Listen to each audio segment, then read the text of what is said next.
ఫోన్లు కూడా ఇలా కేసీఆర్ గారి ప్రభుత్వం ఇలా అన్ని కూడా ఫోన్ ట్యాప్ చేయబడ్డాయి.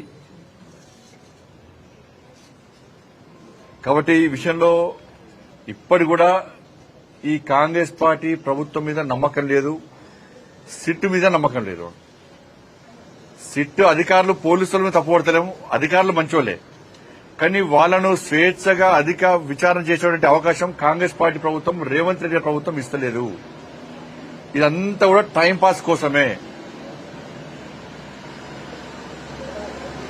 సంవత్సరాలు విచారణ పెడుతున్న కాలయాపన చేస్తున్నది.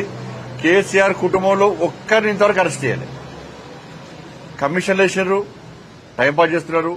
కమిషన్ రిపోర్ట్లు వచ్చినా చర్యలు తీసుకునే పరిస్థితి లేదు. కాబట్టి బీఆర్ఎస్ కాంగ్రెస్ ఇద్దరి మధ్య దోస్తానా, వాళ్ళిద్దరు కలిసి ఈ డ్రామాలు ఆడుతున్నారు. కాబట్టి దీని మీద నమ్మకం లేదు. అందుకే సీబీఐ విచారణ జరపాలని చెప్పి మేము డిమాండ్ చేస్తున్నాం. మిగతా అన్ని విషయాలు కూడా ఆ విచారణ అనంతరం మీకు వచ్చే అన్ని విషయాలు బయట చెప్తారు.